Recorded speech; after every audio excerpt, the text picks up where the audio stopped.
안녕하세요. 부경대학교 컴퓨터공학과 장원두 교수입니다. 이번 주는 인공지능 11주차 수업입니다. 지난주에 여러분은 시계열 데이터가 무엇인지 공부를 하셨고요. 시계열 데이터를 사용할 때 어떻게 전처리를 해야 되는지 이런 부분들 조금 공부를 하셨습니다. 그리고 이 시계열 데이터를 사용을 해서 인식을 시키려고 할 때 우리가 어떤 모델을 써야 되는지 또 공부를 하셨고요. 그러면서 LSTM층 이라고 하는 네트워크 층을 새로 공부를 하셨습니다. 그래서 여러분은 지금 총 3가지의 네트워크 층을 배우셨어요.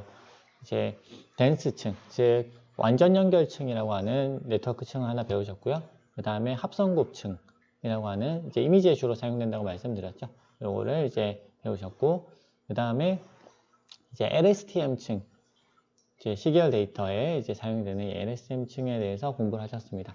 그런데 이제 합성곱층이나 이제 그 완전 연결층 같은 경우는 네트워크 구조를 여러분이 이제 안에 내부까지 다 공부를 하셨는데 사실 LSTM층의 경우에는 이제 그냥 대략적으로 이제 이게 어떤 거다, 어디에 쓴다, 뭐 이 정도로만 이제 제가 설명을 드렸잖아요. 그래서 이번 시간에는 LSTM층의 이제 내부 구조에 대해서 조금 더 자세하게 설명을 드리도록 하겠습니다. 그리고 이어서 딥러닝 파라미터.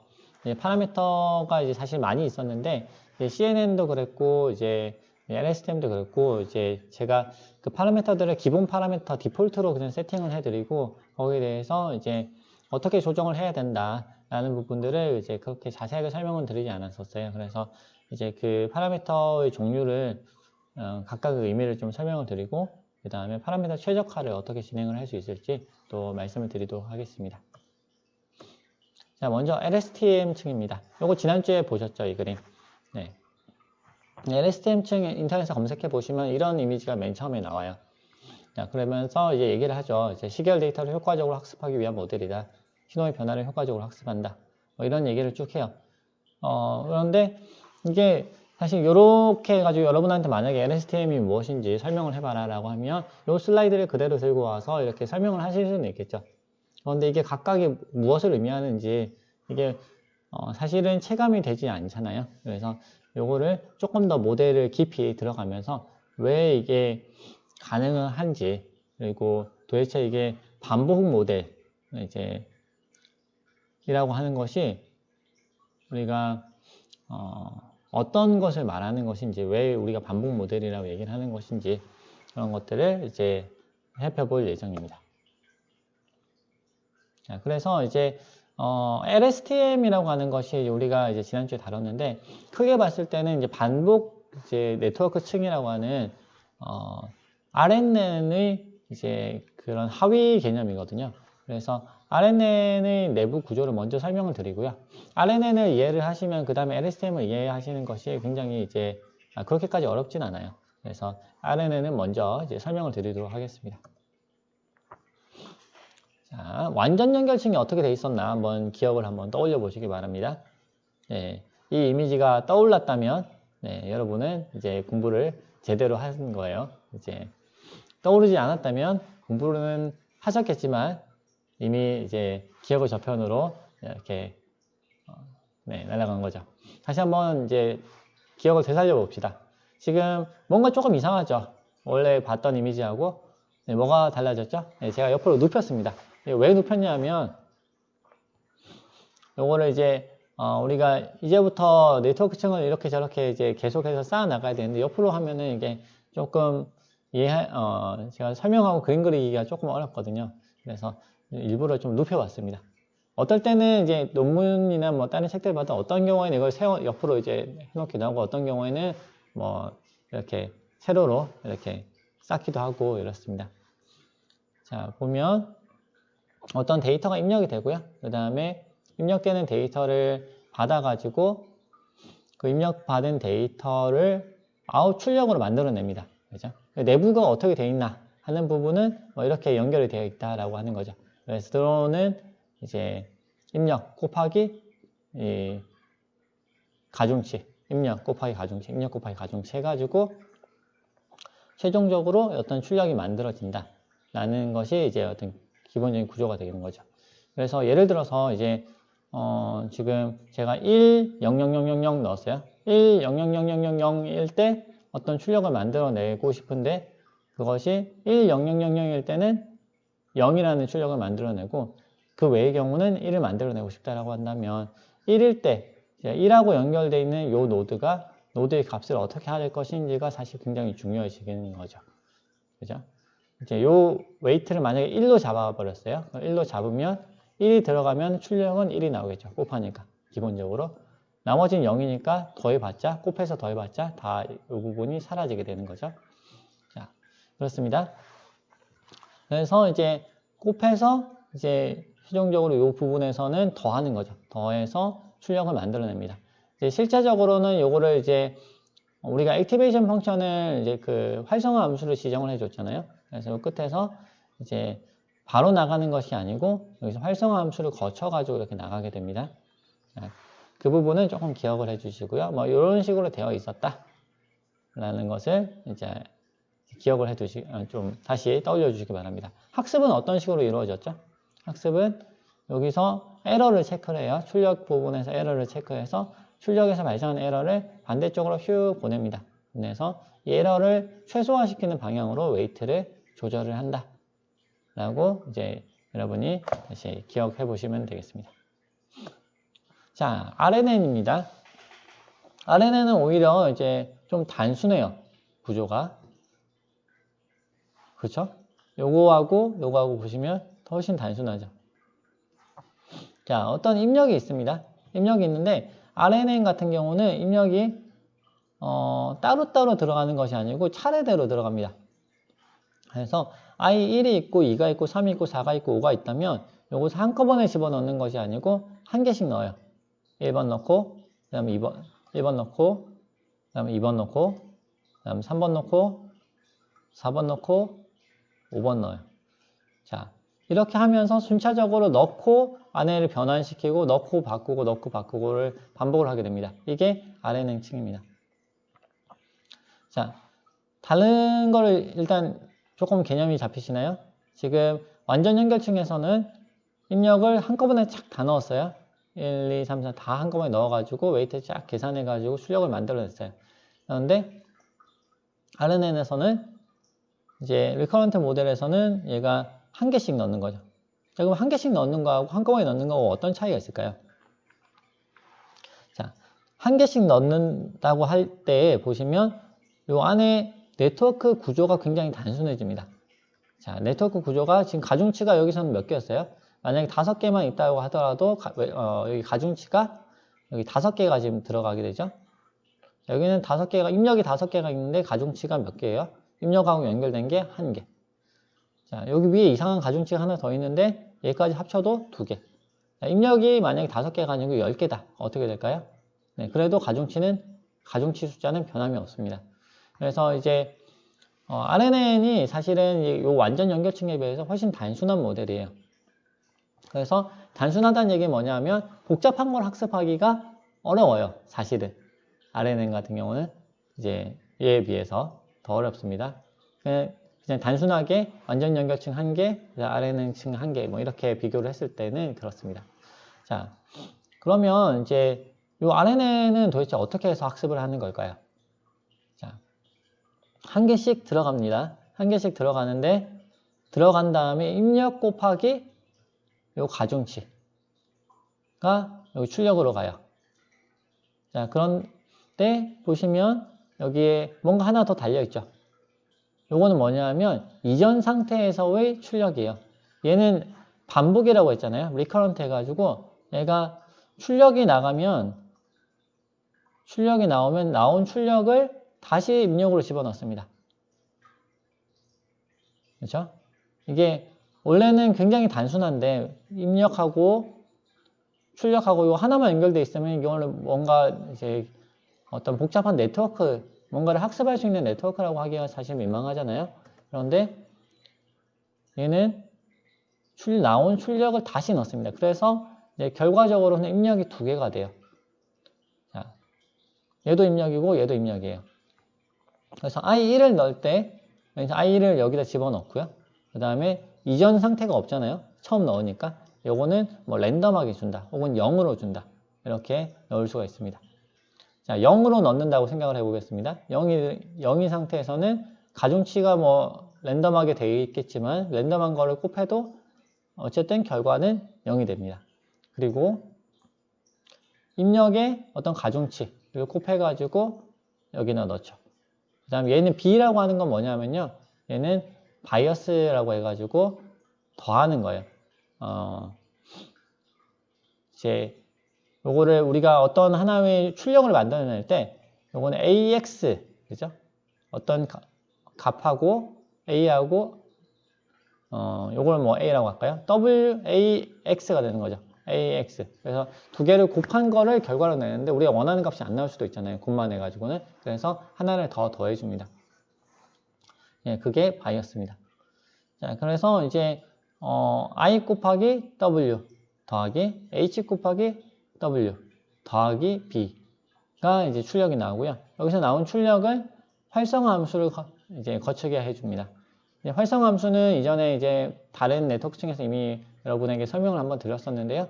이제 여기서 사용하는 활성화 함수는 주로 이제 하이퍼볼릭 탄젠트를 씁니다. 하이퍼볼릭 탄젠트의 경우에는 값이 뭐가 들어오든지 이 값이 들어오는 값을 마이너스 1에서 1 사이로 바꿔줍니다. 그래서 0이 들어오면 0이고요. 그 다음에 여기서 2가 마이너스 2 플러스 2가 넘어가면은 거의 1 가까이로 이제 가버리게 됩니다. 이게 이제 하이퍼볼릭 탄젠트 펑션의 특징입니다. 그래서 이제 곱하고 더하다 보면은 값이 엄청 늘어난다든지 엄청 줄어든다든지 할 수도 있잖아요. 그런데 출력은 항상 마이너스 1에서 1 사이로 이렇게 제한할 수 있도록 제한되도록 이렇게 하는 것이 RNN의 특징이 되겠습니다. 자, 그러면 여기서 어떤 입력을 줬을 때 여기서 삥 돌아서 들어가고 삥 돌아서 들어가고 하면서 우리가 어떤 원하는 그런 출력을 만들어내는 것을 목표로 합니다. 자, 그러면 다시 1번 입력을 넣으면 뭔가 출력이 나오겠죠. 그죠? 넣으면 곱하고 더하고 해가지고 뭔가 출력이 나와요. 그 다음에 2번을 넣으면 곱하고 더하고 해가지고 출력이 나옵니다. 요걸 다시 나오는 출력을 다시 넣어가지고 또 여기는 3번 입력을 넣어서 또 계산을 하면 또 출력이 나오겠죠. 그 다음 4번 입력을 넣고요. 그 다음에 곱하고 더하고 한 다음에 계산을 하면 출력이 나와줍니다. 마지막으로 5번 입력을 넣어서 곱하고 더하고 해서 출력을 계산을 할 수 있겠죠. 그래서 여기까지 끝까지 다 갔잖아요. 그러면 이제 더 이상 넣을 데이터가 없으면 이제 더 이상 넣지 않고요. 그때 발생했던 마지막 데이터를 넣었을 때 발생했던 요 출력 값이 바로 이제 요 RNN의 최종 출력이 되겠습니다. 좀 이해가 되시나요? 좀 헷갈리시죠? 요거를 이제 계속 그냥 반복을 하니까 좀 헷갈리는 부분이 있어요. 그래서 이제 요거를 옆으로 쫙 늘어 놓습니다. 자, 맨 처음에 우리가 넣을 입력은 총 5개예요. 1번, 2번, 3번, 4번, 5번 5개 입력을 넣고요. 맨 처음에 1번 입력을 넣습니다. 1번 입력을 넣으면 자, 이전에는 뭐 이제 그 전에 출력이 없잖아요. 출력이 없으니까 요거를 그냥 0으로 잡고 이렇게 들어와서 곱하고 더하고 이제 얘가 액티베이션 해가지고 출력을 만들어냅니다. 그런데 이 출력이 나오는데요. 이 출력을 그냥 바로 쓰는 게 아니고 요거를 다음 층에 또 다음으로 돌려줍니다. 아까 삥 돌아갔잖아요. 삥 돌아간 거를 이제 다음으로 넘긴다. 그래가지고 똑같은 게 네트워크를 하나 더 만들었습니다. 그래서 들어가서 이제 출력 나온 거하고 2번 입력을 넣고 계산을 해서 그 다음 출력을 또 만들어내요. 그 다음에 또 다시 들어온 거, 그다음 3번 입력 넣어서 계산해서 3번 출력을 만들어내고요. 3번 출력을 다시 넣고 또 4번 입력도 받아서 계산을 해서 4번 출력을 만들어줍니다. 그 다음 다시 넣고 5번 입력도 받아서 최종적으로 5번 출력을 만들어주게 됩니다. 자, 그래서 이제 최종적으로 나오는 결과는 뭐죠? 여기 HO. 얘가 이제 최종 출력이 되는 거죠. 좀 이해가 되십니까? 근데 어떻게 보면 이제 보셨던 이제 완전 연결층하고 얘하고 비슷하죠. 예, 입력이 5개가 들어가고 안에서 웨이트가 하나 걸리고 여기도 웨이트가 쭉 걸린 다음에 출력이 나와요. 그런데 여기서 다른 거는 뭐냐 하면 요 웨이트가 다 동일하다는 거예요. 요 웨이트하고 WI, WI, WI, WI, WI 요게 다 똑같은 웨이트라는 거죠. 그다음 WH 얘도 또 똑같아요. 그래서 이제 이런 가중치가 공유가 되면서 네트워크의 구조가 이렇게 단순화된다. 그래서 이제 좀 긴 복잡한 데이터에서 단순한 뭔가 원리를 뽑아내고자 할 때 유용하다 이렇게 생각하시면 되겠습니다. 이제 아까 제가 설명을 드릴 때는 입력이 여러 개인데 출력은 맨 마지막 입력이 들어갔을 때의 출력. 이 출력을 최종 출력으로 사용한다라고 말씀을 드렸는데요. 이 모델이 sequence to one.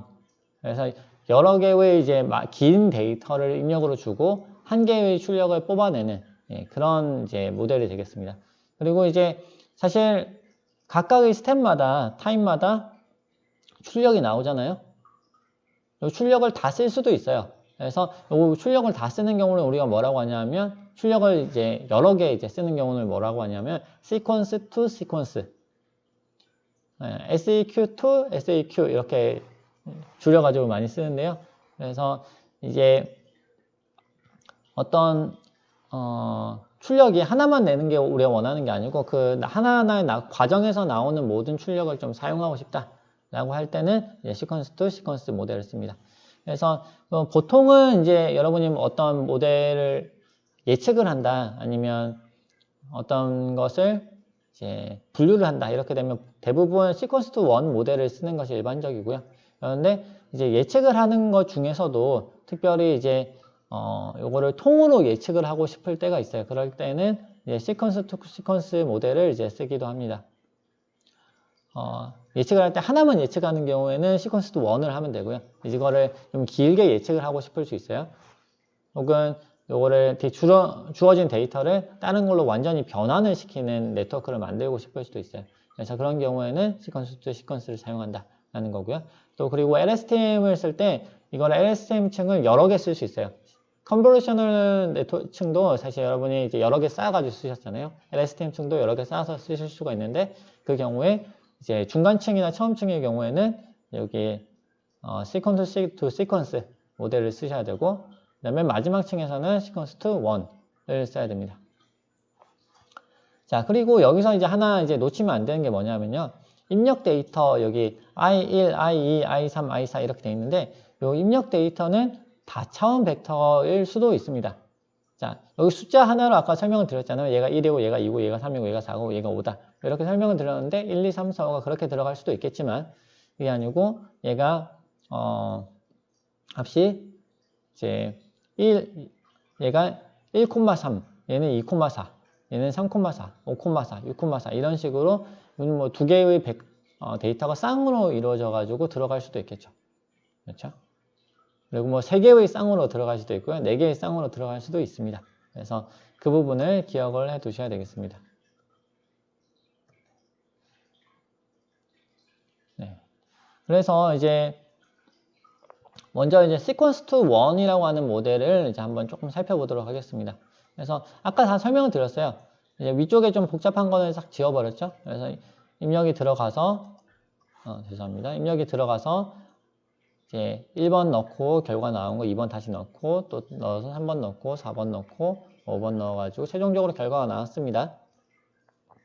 결과가 나오는데 이제 이 모델을 어디에 쓰느냐 이제 입력 신호의 어떤 시퀀스가 특정한 이제 일정한 특성을 가지고 있을 때 사용을 하면 됩니다. 그래서 이제 예를 들어서 1, 2, 3, 4, 5가 들어왔어요. 1, 2, 3, 4, 5가 들어오면 1이라는 출력을 내고 5, 4, 3, 2, 1이 들어오면 마이너스 1을 내라 라고 우리가 얘기를 할 수 있겠죠. 그래서 뭐 증가하는 패턴의 경우에는 좀 단순하긴 합니다만 증가하는 패턴의 경우에는 1, 감소하는 패턴의 경우에는 마이너스 1 이렇게 이제 출력을 내는 네트워크 모델이다 라고 우리가 생각을 해볼 수 있겠어요. 그런 경우에는 이렇게 이제 만드는 거고요. 이런 경우에 이제 그 시퀀스 변화 특성을 여기서 내부적으로 이제 모델링을 하는 거죠. 그래서 웨이트가 예를 들어서 제가 1, 2, 3, 4, 5를 차례대로 집어넣어가지고 결과를 그냥 쭉 만들어냈는데 최종적으로 맨 처음에 학습을 시키지 않은 상태에서는 결과가 얼마가 나오겠어요? 네, 뭐 자기 마음대로 나오겠죠. 0.3, 1이 나와야 되는데 0.5, 0.7 이렇게 나온단 말이에요. 그러면 에러가 발생을 한 거죠. 에러가 0.7이 나왔다. 그러면 에러가 얼마나 발생했어요? 0.3만큼 에러가 발생을 한 거죠. 그럼 0.3의 에러가 발생한 거를 이제 뒤로 보냅니다. 이제 학습시키는 알고리즘이 뭐라고 이제 말씀을 드렸었죠? 네. 역전파 알고리즘, 오류 역전파 알고리즘, 백프로파게이션 알고리즘이라고 말씀을 드렸습니다. 그 백프로파게이션 알고리즘을 써가지고 에러를 앞쪽으로 쭉 보냅니다. 그래서 에러가 0.3이 벌어졌다. 0.3을 뒤로 보내가지고 자, 하이퍼블릭 탄젠트 여기 있잖아요. 요걸 거쳐가지고 뒤로 뺑뺑 보냅니다. 뭐 미분 등등을 써가지고 보내는데요. 복잡한 수학적인 부분은 이번 수업에서는 다루지 않겠습니다. 이렇게 해서 뒤로 보내서 여기서 그럼 이 노드에서 걸리는 에러가 얼마 정도다. 그러면 여기서 발생한 에러를 다시 앞쪽에 책임을 부과하는 거예요. 책임을 부과해서 웨이트를 수정을 하고 요거 두 개만 수정하면 어느 정도 이제 결과가 나오겠죠. 그런데 요 웨이트는 또 앞쪽에 또 걸려 있네요. 요 가보니까 여기 또 탄젠트가 있고 또 여기서 웨이트 수정하고 또 앞으로 쭉 가서 얘도 웨이트가 있네. 얘도 웨이트 수정하고 또 가서 웨이트 수정하고 이런 식으로 반복이 됩니다. 그런데 여기서 주의해야 될 거는 수정하는 웨이트는 전부 동일한 웨이트다. 라는 거는 이제 항상 머릿속에 이제 담아 두어야 합니다. 자, RNN의 이제 내부 구조를 이제 조금 더 살펴보겠습니다. 이번에는 시퀀스 투 시퀀스 모델입니다. 아까는 시퀀스 투 1이었죠? 시퀀스 투 시퀀스. 자, 1, 2, 3, 4, 5를 넣었을 때 1을 넣으면 2가 나오고 2를 넣으면 3이 나오고 3이 넣으면 4를 나오고 4를 넣으면 5가 나오고 5를 넣으면 뭔가 나오는 네, 뭐 6이 나오면 네, 좋겠죠. 그래서 이제 요 변화 양상을 아예 학습을 하는 그런 모델을 한번 또 만들어 볼 수도 있겠죠. 그래서 일단 입력을 주고 입력에 대해서 어떤 우리가 원하는 어떤 출력을 만들어내지만 내부적으로 안쪽에서 2, 3, 4, 5 이렇게 변화의 양상을 아예 모델링 하게 할 수도 있습니다. 이게 이제 시퀀스 투 시퀀스 모델입니다. 자, 시퀀스 투 시퀀스 모델을 조금 더 다르게 생각할 수도 있어요. 그래서 아까는 그냥 뭐 1 넣으면 2 나오고 2 넣으면 3 나오고 3 넣으면 4, 4 넣으면 5 이런 식으로 이제 우리가 기대를 했는데 그게 아니고 이제 좀 다르게 생각할 수도 있어요. 시퀀스 투 시퀀스로 해서 어떤 이제 1을 넣었을 때 2가 나오는 게 아니고 뭔가 A라고 하는 별도의 특징이 나오고 2를 넣으면 B가 나오고 3을 넣으면 C가 나오고 4를 넣으면 D가 나오고 5를 넣으면 E가 나왔어요. 그렇게 해서 최종적으로 이쪽에 나온 요 A, B, C, D, E를 전부 다 사용을 해가지고 우리가 어떤 학습을 이게 하나의 A, B, C, D, E가 새로운 특징이라고 생각을 하는 거죠. 그래서 A, B, C, D를 사용을 해서 뭔가 새로운 학습을 하는 용도로도 사용을 할 수가 있겠습니다. 자, 조금 이제 시간이 길어지는 것 같아서 여기까지 하고요. 우리 잠깐 쉬었다가 계속 하도록 하겠습니다.